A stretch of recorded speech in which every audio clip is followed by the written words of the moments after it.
Excellent. Bonjour à tous. Nous sommes en direct ce matin. On a eu un petit problème technique avec Zoom et Facebook. Ils ne nous permettaient pas d'entrer directement en contact avec, de feeder directement sur Facebook. Fait que on le laissait comme ça, c'est qu'on le laissait avec, on est quand même sur Zoom. Vous voyez Martin Messier qui est avec moi ce matin, président de la PQ. Bon matin, Martin. Bon matin. Bon matin. Hey, aujourd'hui, on va jaser, Martin, on va jaser location, on va jaser multilogement. En premier, qu'est-ce que la PQ est exactement? Peux-tu nous expliquer c'est quoi la PQ? C'est pas tout le monde qui connaît la PQ. L'Association des propriétaires du Québec, la PQ, dans le fond, vient en aide aux propriétaires des meubles locatifs. On est là pour les assister d'à peu près tous les aspects de la vie quotidienne. On a une équipe de juristes, donc conseil juridique, représentation, des lettres, des mises en demeure, des ententes sur la COVID-19 pour reporter du papier notamment. Et on fait des enquêtes de crédit, donc des enquêtes complètes. On a notre propre personnel, donc il n'y a pas de sous-traitance. On fait les vérifications sur les bureaux de crédit, les civils, criminels, l'employeur, le propriétaire, l'ancien propriétaire. Donc on fait l'ensemble des vérifications qui est possible de faire pour s'assurer de la qualité d'un candidat qui est en mesure de respecter non seulement ses obligations financières, parce que souvent quand on fait juste l'enquête de crédit, on voit le profil financier, mais c'est important de voir si on va avoir un locataire qui va bien se comporter avec les autres. C'est toujours qu'un mauvais locataire qui paie mal ce loyer, c'est pas un gros problème parce qu'on l'évince rapidement.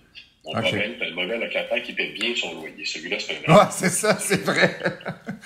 Fait que... Et donc, on a toutes sortes d'ententes de services également au niveau des assurances, des matériaux avec Home Depot notamment pour des rabais pour les membres.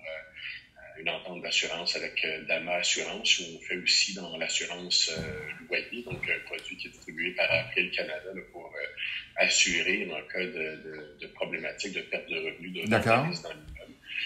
Donc un produit qui est exclusif pour le moment. Et on a également une entente avec la personnelle d'une division du mouvement des jardins. Donc plusieurs ententes, un journal quotidien.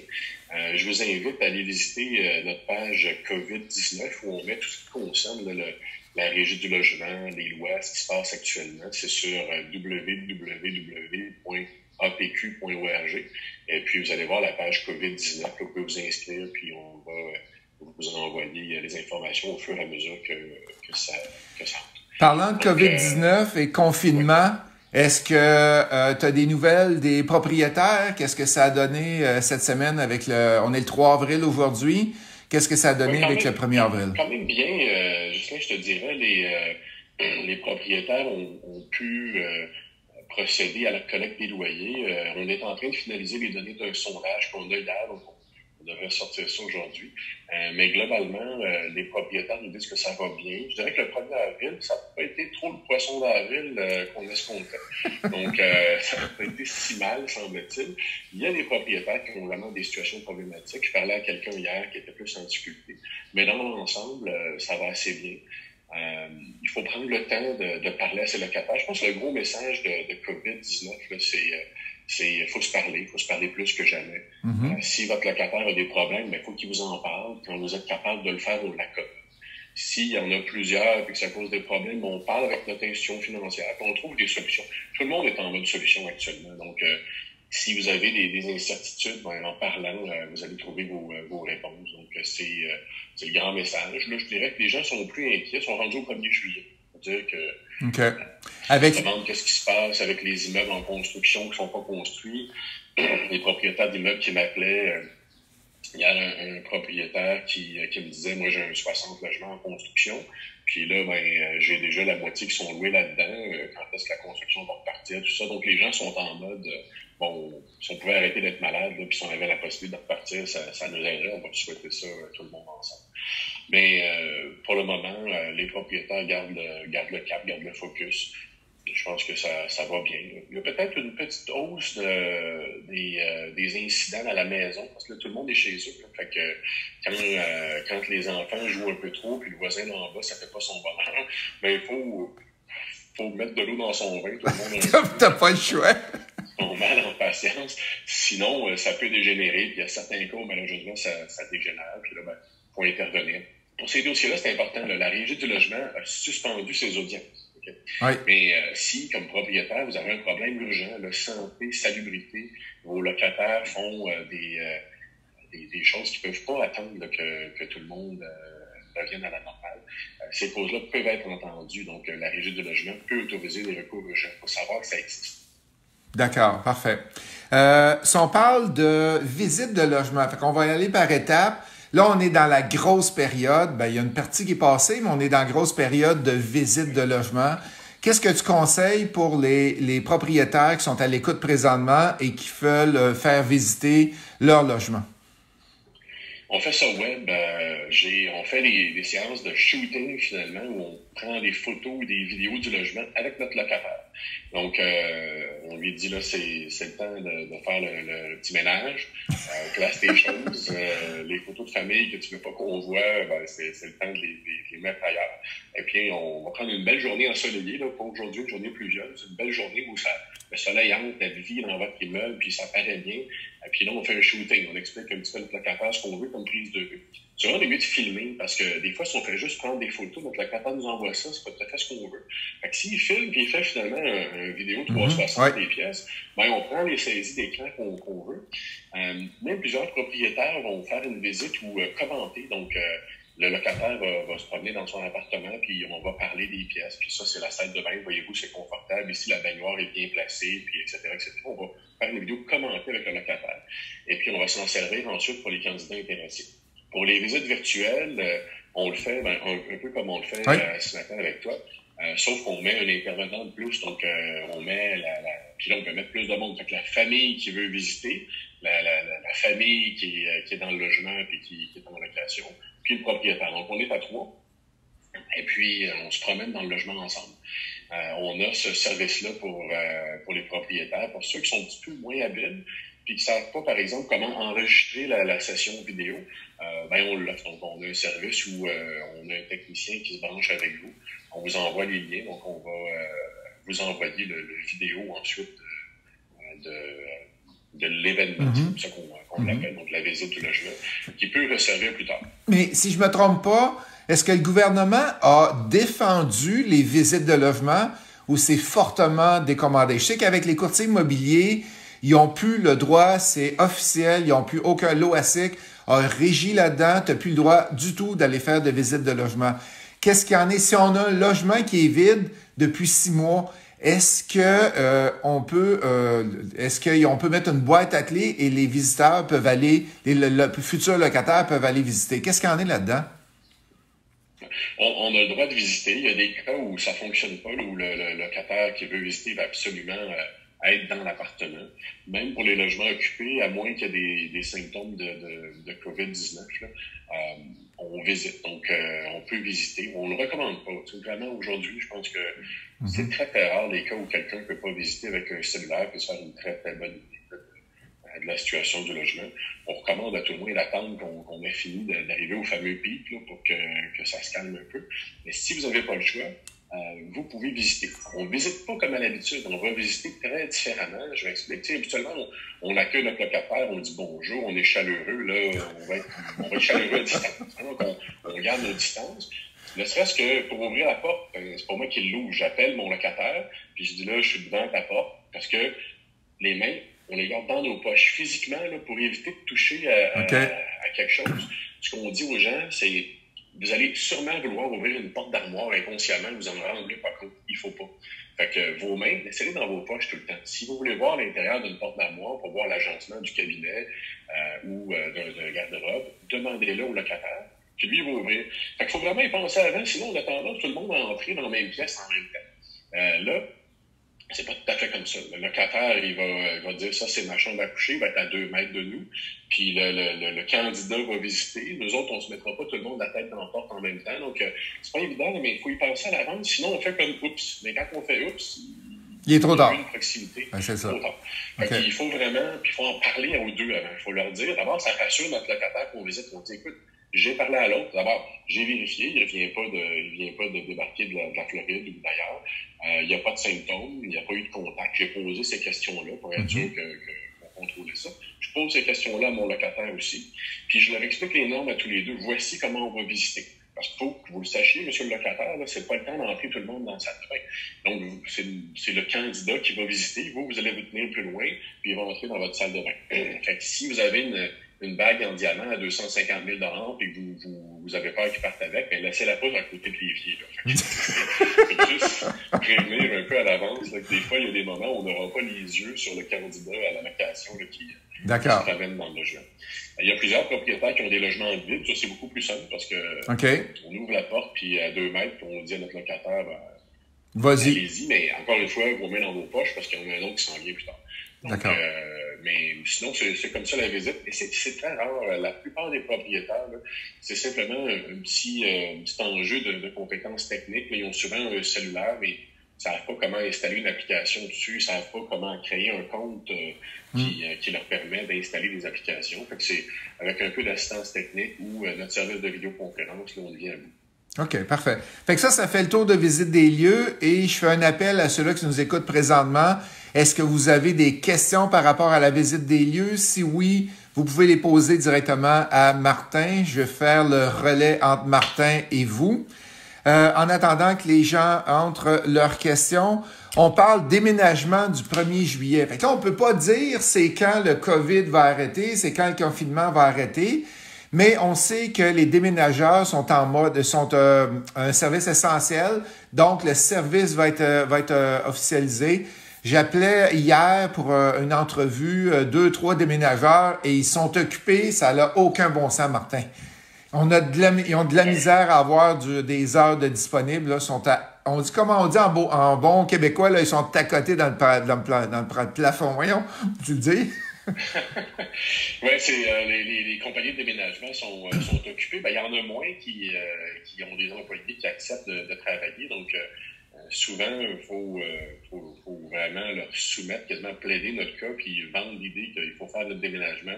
Puis on les rassure, eux autres aussi. Donc, j'ai vérifié avec celui qui arrive, avec celui qui s'en va. Ils sont pas en Floride, ils sont pas allés nulle part depuis 14 jours, ils n'ont pas de symptômes, etc., etc. Ils n'ont pas eu de visite. Donc, on pose ces questions-là. On risque d'avoir les déménageurs un petit peu plus vite.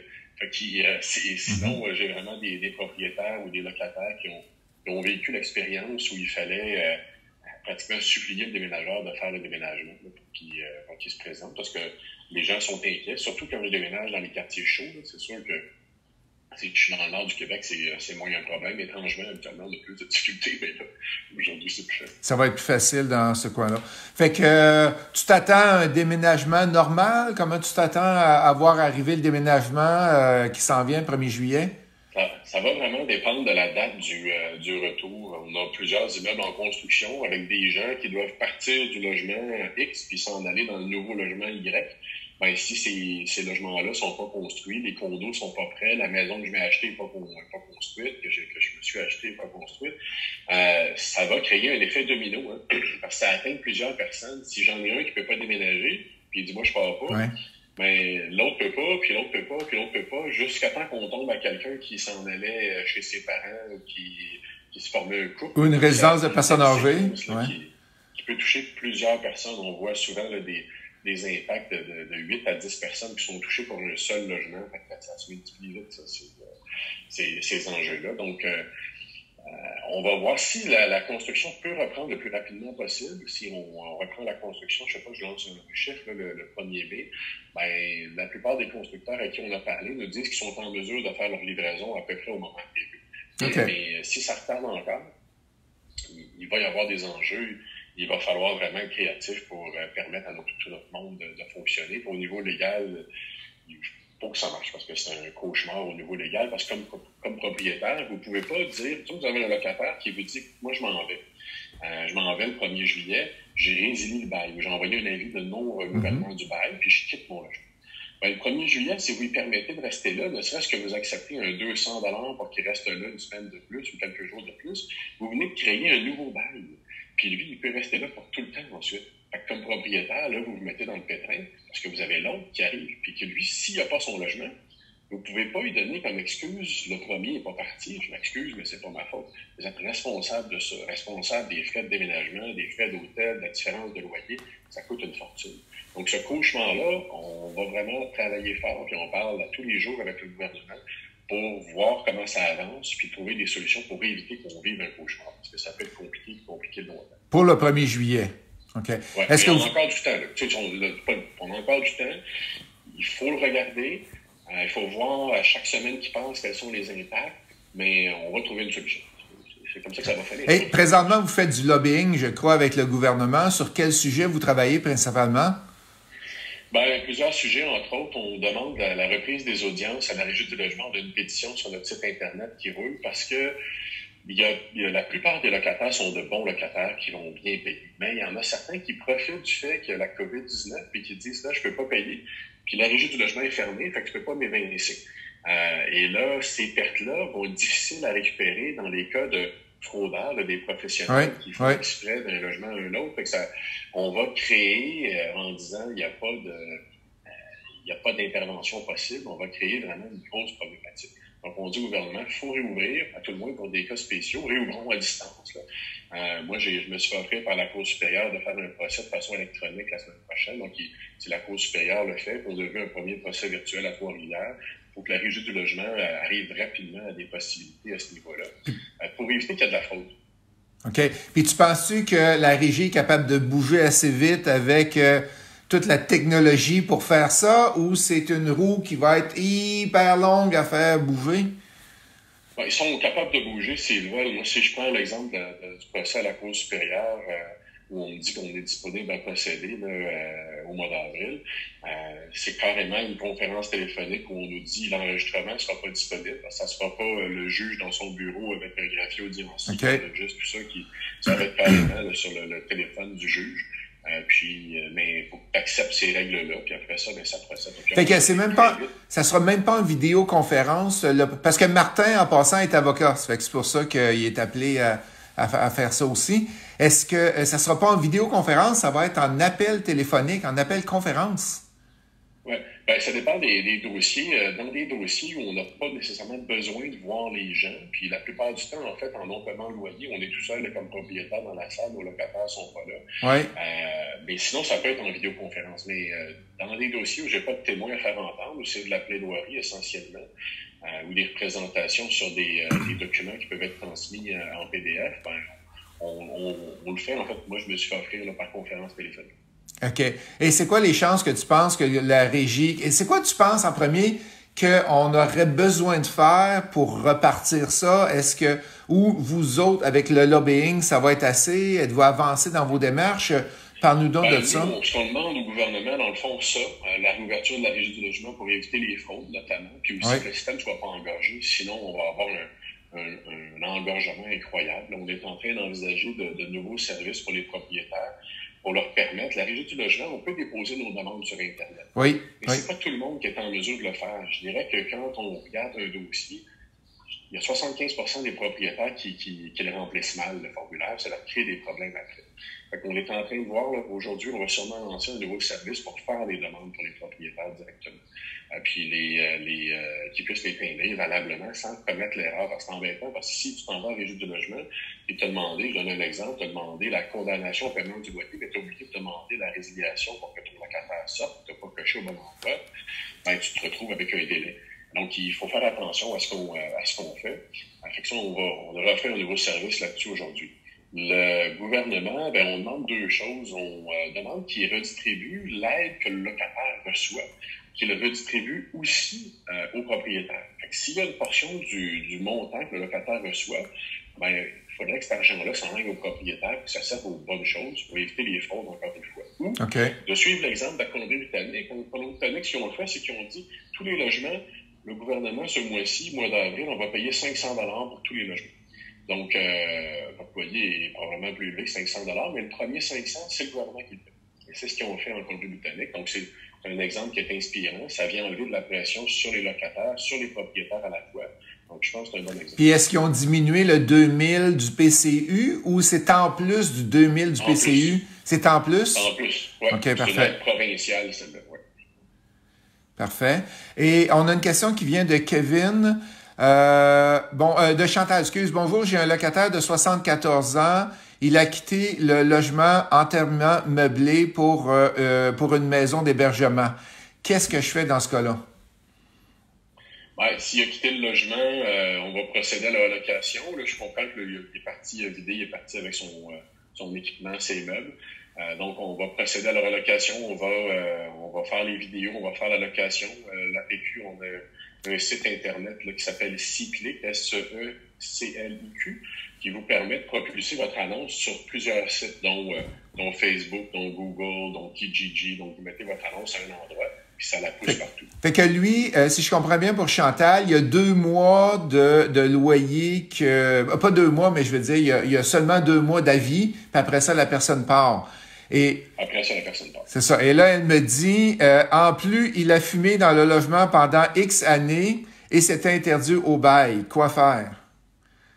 Parfait. S'il a fumé dans le logement et que ça a dégradé les lieux, on va pouvoir lui envoyer une lettre en lui disant que ça va prendre un nettoyage puis des produits spéciaux, puis on va lui demander de payer pour ces frais-là parce qu'il était avisé que c'était interdit. Et que là, les murs sont jaunes. Je ne connais pas la situation, mais je mets l'exemple à l'extrême. Oui. Les murs sont jaunes, puis ça sent la cigarette pour s'en étouffer quand on rentre dans la chambre.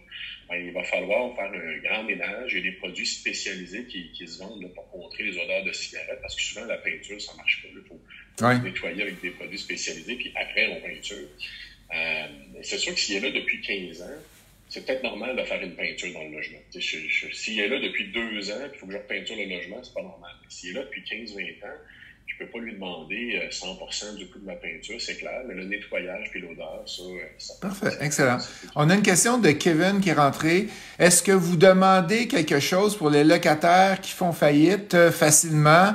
Nous, propriétaires, on est toujours le dernier, on paye l'hydro avant. On est toujours dernier à payer l'hydro avant. Ou même louer d'avance, on serait moins dans le trouble en cas de force majeure. Louer d'avance, il doit vouloir dire un dépôt de garantie. Là-dessus, Kevin, on demande la possibilité d'avoir un dépôt de garantie. Donc, ça va nous aider dans le cas de difficulté financière. On va toujours avoir ce dépôt-là au moins. Évidemment, c'est la qualification du candidat dès le départ. Il y a des choses qu'on ne peut pas prévoir, notamment là, la COVID-19. Je veux dire, on peut penser qu'il y a des gens qui disaient qu'il y a plusieurs restaurants qui ne survivront pas. Donc, il y a pas mal de gens qui on n'avait pas prévu, puis on avait beau faire la meilleure vérification sur le locataire possible. Il y a des cas qu'on ne peut pas prévoir. Mais là, c'est assez exceptionnel. La plupart du temps, on est en mesure, en faisant une bonne vérification, pas juste sur le crédit, mais vraiment complète, de voir notre candidat. Et on peut se tromper, mais c'est plus rare. Donc, la première étape, elle est là. Ensuite, pour éviter la fraude, parce que oui, les gens pourraient être tentés, après la COVID-19, contraints de faire plus souvent faillite. C'est pour ça qu'on demande de l'aide directement au gouvernement. Donc, le 500 $ versé au propriétaire, plus la redirection de la différence qui est due en loyer dans les sommes allouées par le gouvernement, que ce soit au niveau fédéral ou au niveau provincial, que ça soit envoyé au propriétaire. D'accord. Est-ce que peux-tu me parler de la pétition que tu as partie cette semaine sur ton site Internet? Oui, en fait, par cette pétition-là, on veut démontrer que les propriétaires ont besoin, eux aussi, d'aide. Tu sais, à un moment donné, ce qu'on entend beaucoup dans les médias, puis on a vu malheureusement même des partis politiques, j'en revenais pas, on a vu des associations de locataires, j'étais un petit peu étonné de leur démarche de dire on fait la grève des loyers puis on ne paye pas les loyers. Mais quand j'ai vu les partis politiques faire ça, là, je suis tombé en mode de ma chaise, j'en revenais pas. Donc, il faut sensibiliser nos élus au fait qu'écoutez, comme propriétaires, on n'est pas tous des multimilliardaires là, qui peuvent se permettre de ne pas percevoir les loyers pendant plusieurs mois, puis ça change rien.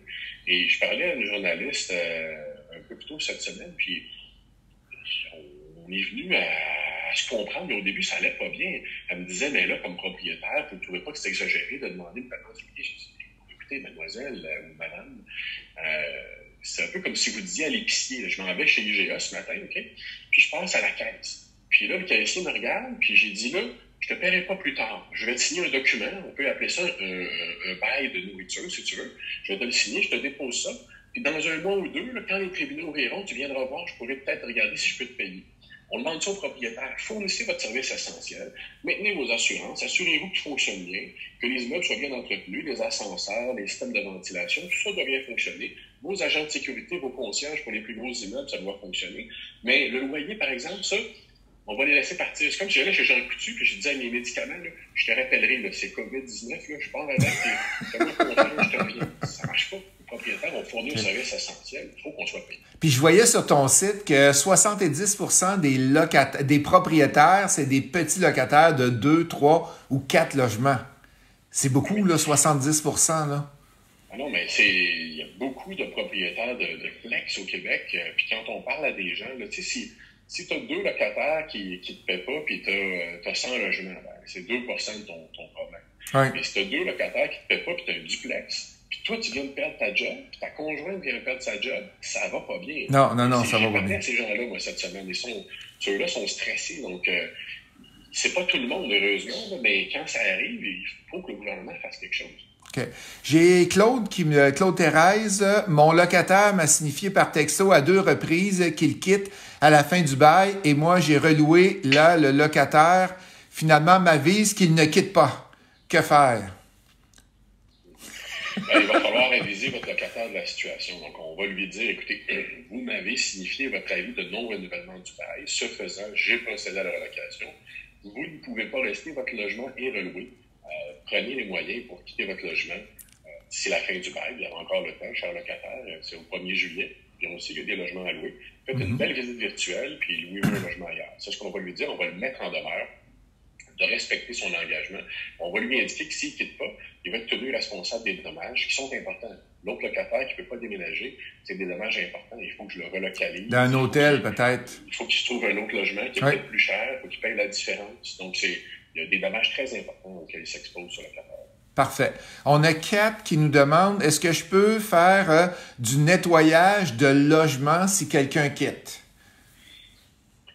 Ben, vous pouvez faire du nettoyage de logement. En fait, Kat, pas pour vous donner un titre, mais pour les fins de nettoyage, vous allez être la conciergerie, un service d'entretien ménager, et ça fait partie des services essentiels. Donc, quand vous avez besoin de faire le ménage du logement, comme nos concierges dans nos immeubles, qui sont tous en train de travailler. En passant, si vous avez des concierges dans vos immeubles, n'oubliez pas de leur faire leur lettre d'attestation. Nos concierges sont fait intercepter plutôt cette semaine par les policiers. Là.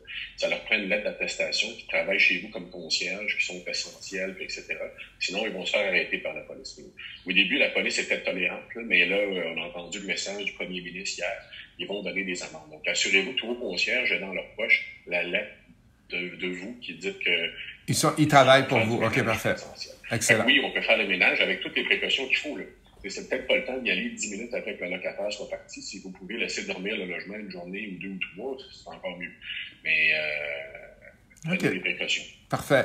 Catherine demande, est-ce qu'on peut faire des réparations mineures dans le logement à partir de maintenant? Je ne sais pas qu'est-ce qu'elle veut dire par réparation, mais qu'est-ce que... Absolument pas. Absolument pas. Ça, c'est interdit. Donc, tout ce qui est permis, ce sont les travaux urgents. Si vous envoyez, je ne sais pas, c'est pas le temps d'envoyer votre peintre ou d'aller vous-même faire du touch-up dans le logement, ça, c'est définitivement interdit. Si vous avez un dégât d'eau, le toit coule, puis que l'immeuble va être endommagé, si vous ne venez pas réparer ça, bien, on le fait, puis on avise nos locataires. Souvent, ils ont le goût d'être à côté du gars, c'est intéressant, on va voir ce qu'il fait, il fait-tu bien. Là, c'est le temps d'être dans la pièce d'à côté, ou à tout le moins à 2 mètres. Quand notre équipe d'intervention d'urgence arrive, on a eu des difficultés avec ça cette semaine, le locataire dit, moi, je veux voir, j'ai le droit, mais aujourd'hui, tu es à 2 mètres, puis si 2 mètres, ça donne que c'est dans l'autre pièce, bien, ça sera dans l'autre pièce. Fait qu'il faut expliquer ça à notre locataire avant d'arriver, mais non, c'est absolument interdit d'aller faire des travaux cosmétiques dans votre immeuble. Parfait, excellent. Et on a une dernière question qui est rentrée. Sylvain, qui n'a pas rapport au COVID, est-ce qu'on a des retours comme propriétaires qu'ont des locataires qui fument, quittent et brisent nos logements et qui sont sur l'aide sociale? En fait, quand un locataire quitte, brise, fume, ça dépend de ce qu'il fait. Il y a possiblement des recours criminels parce que c'est du vandalisme pour de briser votre logement parce que on n'était pas de bonne humeur contre vous parce que vous faisiez une demande à la régie du logement, exemple. Moi, j'appellerais la police dans ces cas-là. Fait que la réponse est oui, on a des recours. Maintenant, les capacités d'exécuter sont différentes parce que la prestation d'aide sociale n'est pas saisissable. Donc, on a des recours. Si mon locataire fume, je peux obtenir une ordonnance pour qu'il cesse de fumer, si c'est dans le bail. Je peux obtenir la résiliation du bail s'il refuse de s'y conformer ou que ça me cause un préjudice sérieux. Donc, je peux l'évincer.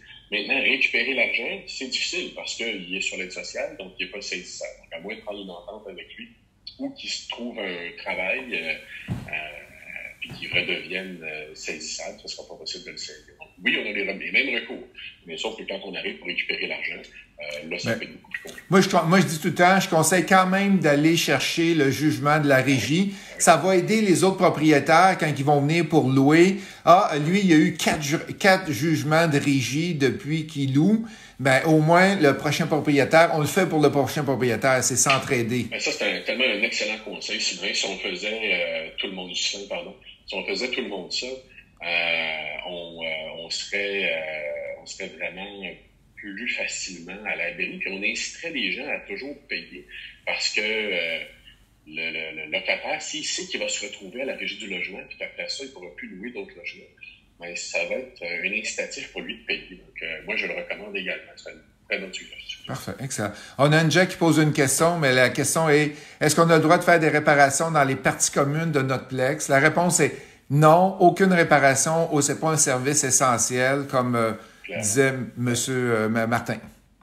Qu'est-ce qu'on a d'autre comme question? Est-ce qu'on a le droit de faire des réparations si on vient de le voir? Marc qui demande, j'ai un locataire qui est parti le 1er mars. Nous avons entamé des travaux, mais la situation fait en sorte que notre fournisseur a dû annuler. C'est normal. Nous sommes donc prises avec un logement inoccupé et dans la salle de bain n'est pas fonctionnel à cause des travaux incomplets. Que faire? Ben, il n'y a pas grande solution.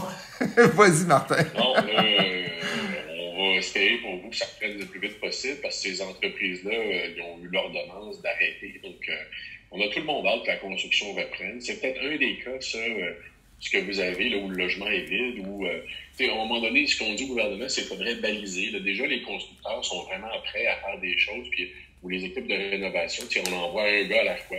Ça va être plus long, mais au moins, ça va avancer. Puis, votre gars de plâtre, puis il va passer, mais le gars de peinture ne le suivra pas à 2 pieds. Ça va être le lendemain ou quelques heures plus tard. Donc, on va séquencer les choses différemment.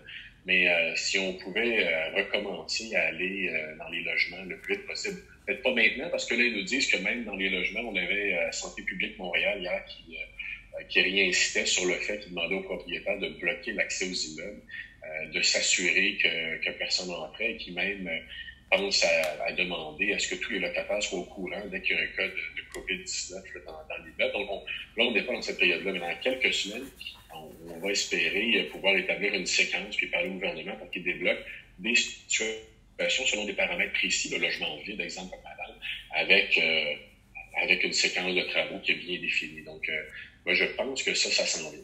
D'accord. Ben, merci beaucoup. Fait que, on n'a pas d'autres questions. Est-ce que tu avais un conseil à nous donner en terminant? Martin, juste avant de terminer, je veux juste vous rappeler que Immo Facile, on continue en virtuel. Fait que samedi, on a la formation chalet locatif. On a déjà plusieurs personnes d'inscrits. Les chalets devraient être assez populaires cet été avec, on peut plus sortir. C'est que ça devrait nous donner une bonne chance. Oubliez pas, à chaque matin à 8 heures, je fais une entrevue où je vous parle de COVID-19. Même le samedi, dimanche, je suis avec vous à chaque matin. Et on a un programme de coaching qui décolle en virtuel le 15 avril. Fait que pour les intéressés, si vous voulez avoir plus d'informations, appelez au bureau ou allez sur le site immofacile.ca. Fait qu'en terminant, Martin, un conseil que tu aurais aux propriétaires, locataires pour nous autres? C'est le temps de se parler, c'est le temps de prendre entente quand on peut. C'est aussi le temps d'être vigilant parce que si vous avez un fraudeur puis vous savez qu'il ne vous paiera pas, peu importe COVID-19 ou autre chose, ben, il va falloir agir. Donc, introduisez votre recours à la régie du logement. Évidemment, pas dans tous les cas, mais dans les cas où vous savez que quelqu'un va vous frauder puis que s'il n'est pas de bonne foi, pour être le premier dans la file quand ça va prendre. Parce que si on attend tout le monde le jour de la reprise, là, il va y avoir un goulot d'étranglement assez spectaculaire, merci. Donc, prenez vos choses en main. Envoyez vos lettres. Si vous pouvez vous entendre, vous avez un bon locataire, vous êtes capable de vous entendre, faites-le. Puis si vous savez que vous avez un fraudeur qui fait juste se défiler, ben, agissez, mise en demeure, demande à la régie du logement, visitez notre site Internet pour avoir des détails. Parfait. Et l'adresse encore pour aller signer la pétition pour le gouvernement pour faire la reprise de régie du logement? www.apq.org, donc A pour Association propriétaire du Québec, apq.org. D'accord. Un gros merci, Martin. Hey, merci la gang d'être là. On se revoit demain matin à 8 heures. Je vous parle du COVID et tout ce qui a bougé dans la semaine avec les nouveautés. Merci beaucoup. Bye bye. Bonne chance tout le monde. Merci.